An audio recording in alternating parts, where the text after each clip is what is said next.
नमस्ते बच्चों, ज्ञान मंजरी में आपका हार्दिक स्वागत है। आज हम आपकी हिंदी लोक भारती का 6वां पाठ जो कि एक कविता है वह पढ़ेंगे।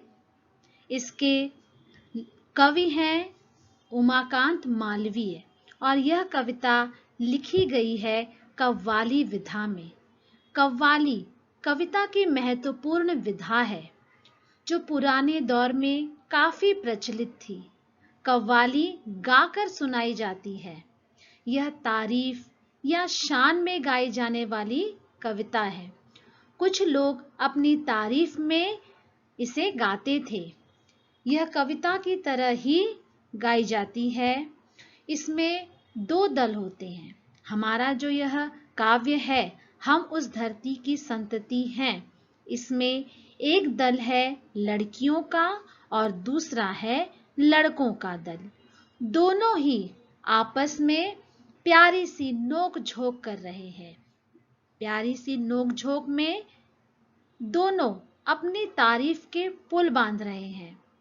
भारत के पौराणिक और ऐतिहासिक स्त्री पुरुषों का उदाहरण देते हुए स्वयं को दूसरे से बेहतर बता रहे हैं।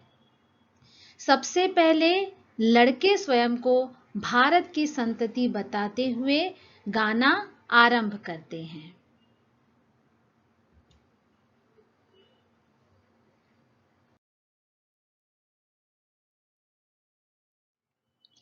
लड़के कहते हैं, हम उस धरती के लड़के हैं।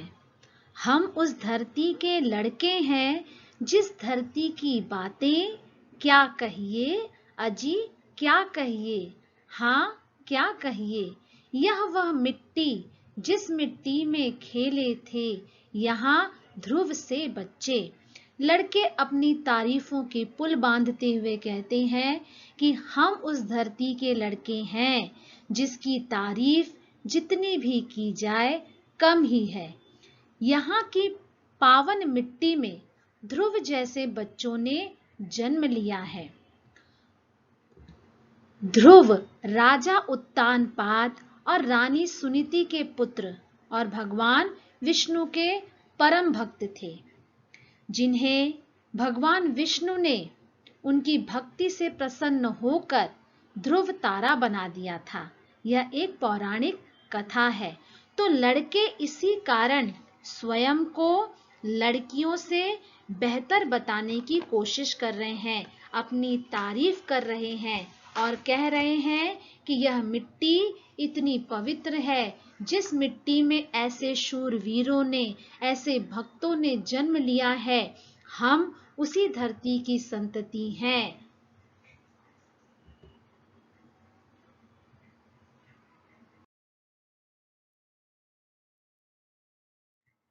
लड़के अपनी तारीफ में आगे कहते हैं, यह मिट्टी हुए प्रहलाद जहां जो अपनी लगन के थे सच्चे।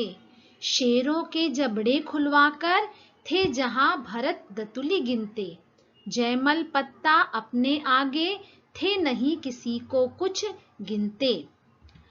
प्रहलाद जो कि बहुत बड़े विष्णु भक्त के रूप में प्रख्यात हैं, तो लड़के कहते हैं कि यह भारत भूमि वह मिट्टी है, वह पावन मिट्टी है जहां पर प्रहलाद जैसे भक्तों ने जन्म लिया जो अपनी लगन के पक्के थे। शेरों के जबड़े खुलवाने वाले भरत ने भी यहीं पर जन्म लिया है। भरत राजा दुष्यंत और रानी शकुंतला के पुत्र थे तथा एक चक्रवर्ती सम्राट जो आगे जाकर बने। बचपन से ही शेरों के साथ खेलने वाला शूरवीर और साहसी बालक था वह, जिनके नाम पर ऐसा कहा जाता है कि हमारे देश का नाम भारत पड़ा। तो लड़के कहते हैं कि यह भारत भूमि भरत जैसे शूरवीरों की भूमि है, जो कि शेरों के जबड़े खुलवाकर उनके साथ खेला करते थे। जबड़ा अर्थात जौ। वे दतुली गिना करते थे शेरों की। दतुली अर्थात दांत। तो शेरों के साथ इस तरह से खेला करते थे मानो शेर उनके मित्र हों। तो यह भारत भूमि ऐसे ऐसे शूरवीरों और भक्तों की भूमि है, इसलिए हमें स्वयं पर गर्व है।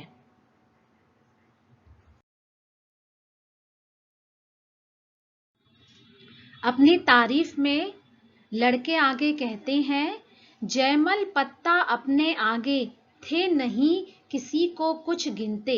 जयमल और पत्ता चित्तौड़ के दो बहादुर सैनिक थे, जिन्होंने हर समय चित्तौड़ को अपनी सेवाएं अर्पित की। उनकी बहादुरी के किस्से आज भी चित्तौड़ में सुनाए जाते हैं। उनकी गिनती बड़े बड़े शूरवीरों में होती है।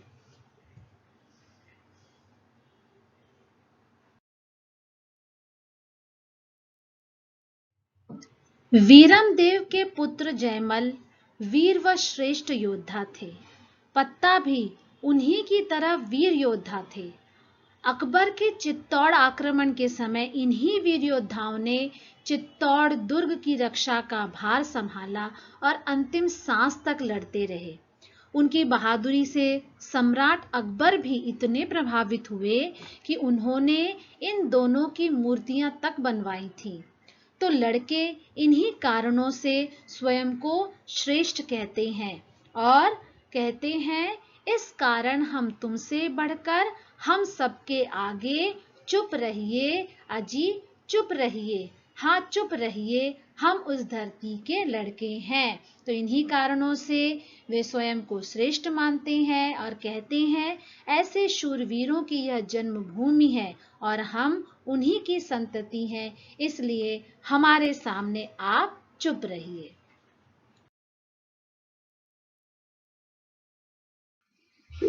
लड़कों ने जब तारीफ के पुल बांधे तो लड़कियां भी कहाँ चुप रहने वाली थी।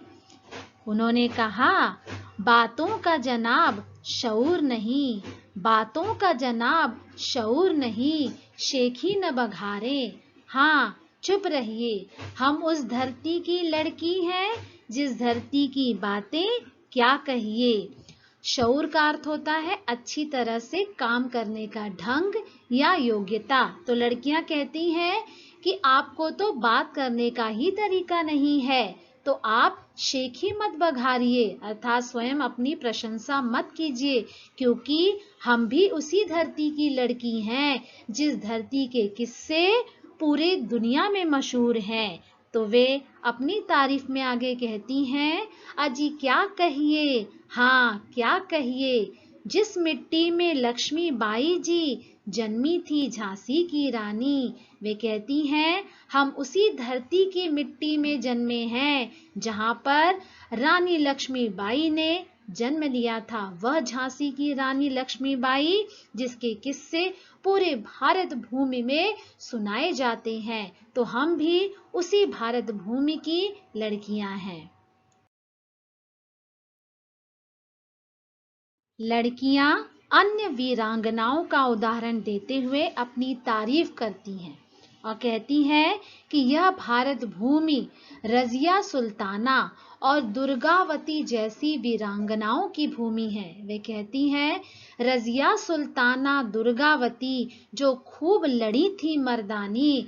रजिया सुल्ताना दिल्ली के सुल्तान अल्तमश की बेटी थी। मुस्लिम और तुर्की इतिहास की पहली महिला शासक थी। एक प्रतिभाशाली, बुद्धिमान और वीरांगना स्त्री थी। और दुर्गावती गोंडवाना राज्य की रानी और एक महान वीरांगना। तो लड़कियां कहती हैं कि यह भारत भूमि रजिया सुल्ताना और दुर्गावती जैसी मर्दानियों की भूमि है। मर्दानी अर्थात वीरांगना, दुष्टों का संहार करने वाली। तो वे कहती हैं कि यह भारत भूमि ऐसी ऐसी वीरांगनाओं और दुष्टों का संहार करने वाली महिलाओं की भारत भूमि है। तो हम भी आपसे कम नहीं हैं।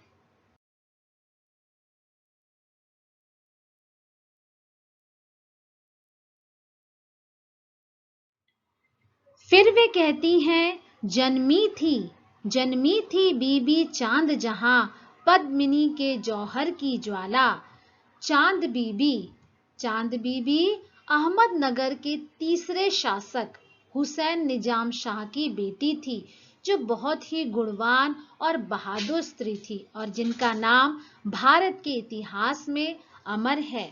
और पद्मिनी के जौहर की ज्वाला रानी पद्मिनी को कौन भुला सकता है, जो राजा रतन सिंह की पत्नी और चित्तौड़ की महारानी थी, जो अत्यंत ही रूपवती थी, जिनके रूप पर मोहित होकर अलाउद्दीन खिलजी ने चित्तौड़ पर आक्रमण किया। लेकिन रानी पद्मिनी ने अपने आत्मसम्मान की रक्षा के लिए अन्य स्त्रियों के साथ जौहर को अपना लिया, उनकी गुलामी स्वीकार नहीं की। तो यह भारत भूमि चांद बीबी जैसी बहादुर और पद्मिनी जैसी सती और वीरांगनाओं की भूमि है, जिन्होंने अपनी आत्मरक्षा और अपनी भूमि की रक्षा के लिए अपने प्राणों की आहुति तक दे दी है।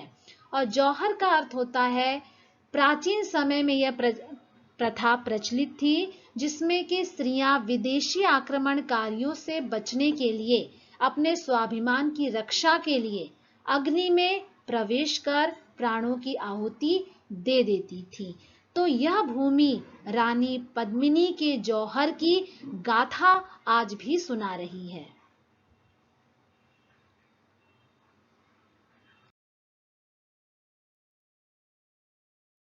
लड़कियां आगे कहती हैं कि यह धरती सीता और सावित्री की धरती है।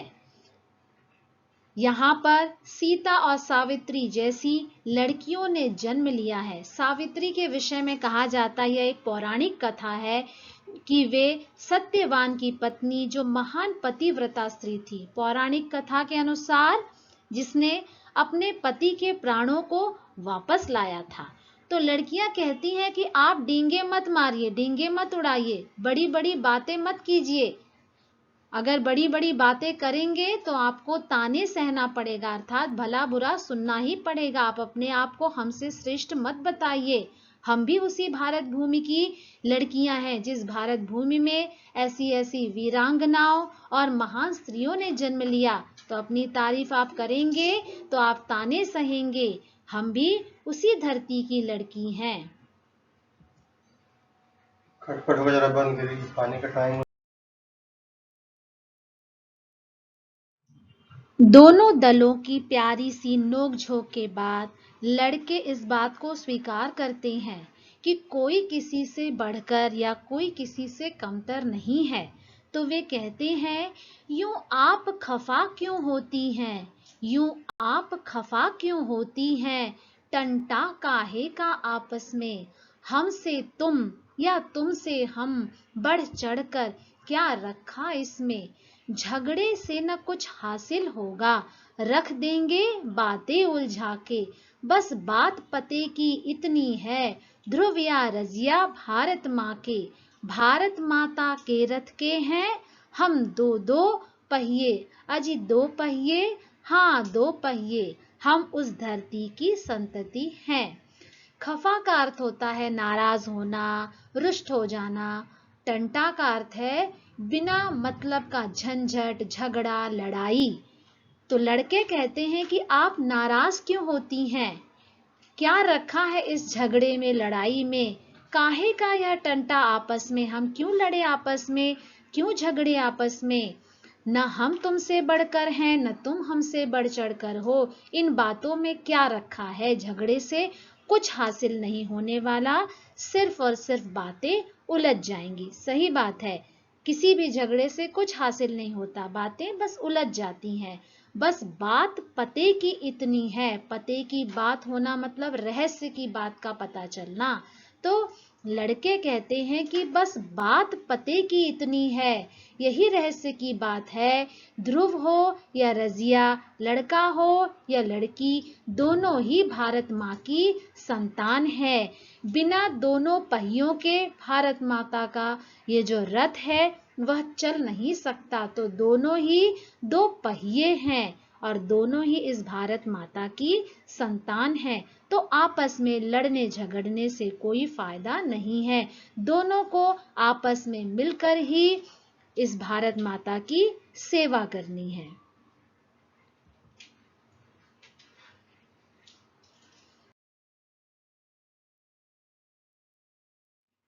तो इस कव्वाली से बस बात यही स्पष्ट हो गई कि भारत माता के रथ के दोनों पहिए एक समान है, कोई किसी से बढ़कर नहीं, कोई किसी से कमतर नहीं।